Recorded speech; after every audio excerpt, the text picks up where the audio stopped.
Social মিডিয়ায় একটা বিষয় রীতিমতো ভাইরাল। বিষয়টি সাবেক প্রধানমন্ত্রী শেখ হাসিনা দেশে ফিরছেন ডিসেম্বরে। কিন্তু প্রশ্ন হলো, এটি কি সত্যিই দেশে ফেরার বাস্তব পরিকল্পনা, নাকি রাজনৈতিকভাবে নতুন কোনো বার্তা দেওয়ার একটি কৌশল? চলুন পুরো বিষয়টি সহজভাবে বুঝে নেওয়া যাক গল্পায়নের আজকের পর্বে। সম্প্রতি আন্তর্জাতিক সংবাদ সংস্থা রয়টার্সকে দেওয়া এক সাক্ষাৎকারে শেখ হাসিনা বলেন, তিনি আগামী ডিসেম্বরে দেশে ফিরে আদালতে আত্মসমর্পণ করতে চান। শুধু নিচে নন, আত্মগোপনে বা নির্বাসনে থাকা আওয়ামী লীগের নেতাদেরও একই আহ্বান জানিয়েছেন। তবে এখানেই শুরু হয়েছে আলোচনা। আওয়ামী লীগের ভেতরের অনেক নেতাই বলছেন, এই ঘোষণার পেছনে দৃশ্যমান কোনো সাংগঠনিক প্রস্তুতি এখনও দেখা যাচ্ছে না, কারণ রাজনৈতিক পরিবর্তনের পর দলটির কার্যক্রম নিষিদ্ধ হয়। অসংখ্য নেতাকর্মীর বিরুদ্ধে মামলা হয় এবং অনেকেই দেশ ছেড়ে বিভিন্ন দেশে অবস্থান নেন। বর্তমানে দলটির রাজনৈতিক কর্মকাণ্ড মূলত অনলাইনেই সীমাবদ্ধ। রাজনৈতিক বিশ্লেষকদের একাংশ মনে করছেন, ডিসেম্বরের সময়সীমা হয়তো প্রতীকীয় হতে পারে। উক্ত বার্তার মাধ্যমে নেতাকর্মীদের সক্রিয় করা, দলীয় মনোবল বাড়ানো এবং আওয়ামী লীগের রাজনৈতিক পরিসর পুনরুদ্ধারের বার্তাও হতে পারে। অন্যদিকে বাস্তবে দেশে ফিরে আদালতে আত্মসমর্পণ করা কতটা সম্ভব সেটি নির্ভর করবে তখনকার রাজনৈতিক পরিস্থিতি, সরকারের অবস্থান, আদালতের পরিবেশ এবং আওয়ামী লীগ বা শেখ হাসিনার আন্তর্জাতিক কূটনৈতিক বাস্তবতার উপর।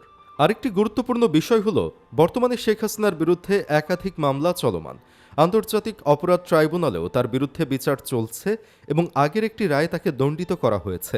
বাংলাদেশ সরকার তাকে দেশে ফিরিয়ে আনার বিষয়ে ভারতের সঙ্গে যোগাযোগ করেছে বলেও বিভিন্ন সময় জানানো হয়েছে। তবে প্রত্যর্পণ নিয়ে প্রকাশ্যে কোনো চূড়ান্ত অগ্রগতি এখনও জানা যায়নি। তবে অনেকেই মনে করেন, ছাত্র জনতার আন্দোলনে সংঘটিত প্রাণহানির বিষয়ে শেখ হাসিনার পক্ষ থেকে এখনও প্রকাশ্যে আত্মসমালোচনা বা দুঃখ প্রকাশ করতে দেখা যায়নি। ফলে তার দেশে ফেরার ঘোষণা রাজনৈতিকভাবে নতুন বিতর্ক তৈরি করেছে। তবে সবচেয়ে বড় প্রশ্নগুলোর একটি হল, শেখ হাসিনা দেশে ফিরবেন কিভাবে?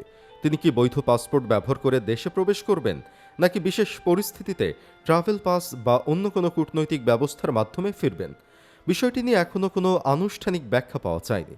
ফলে তার দেশে ফেরার ঘোষণার পাশাপাশি ফেরার প্রক্রিয়াটিও এখন রাজনৈতিক ও আইনি আলোচনার গুরুত্বপূর্ণ অংশ হয়ে উঠেছে। উল্লেখযোগ্য বিষয় হল, কিছুদিন আগে আন্তর্জাতিক অপরাধ ট্রাইব্যুনালের চিফ প্রসিকিউটর মোহাম্মদ আমিনুল ইসলাম বলেন, শেখ হাসিনার দেশে ফিরতে কোনো আইনি বাধা নেই। তার বক্তব্য অনুযায়ী দেশে ফিরে তিনি আইন অনুযায়ী আদালতের মুখোমুখি হতে পারবেন এবং এরপর বিচারিক প্রক্রিয়া স্বাভাবিক নিয়মেই চলবে। সব মিলিয়ে এখন পর্যন্ত দৃশ্যমান কোনো সম্মিলিত প্রত্যাবর্তনের প্রস্তুতি জানা যায়নি। শেখ হাসিনার ডিসেম্বরে দেশে ফেরার ঘোষণা বাস্তবায়িত হবে কিনা, নাকি এটি রাজনৈতিক বার্তা হিসেবেই থেকে যাবে, সেই প্রশ্নের উত্তর সময়ই বলে দেবে। আপনার কি মনে হয়, শেখ হাসিনার এই ঘোষণা কি বাস্তব পরিকল্পনা নাকি রাজনৈতিক কৌশল?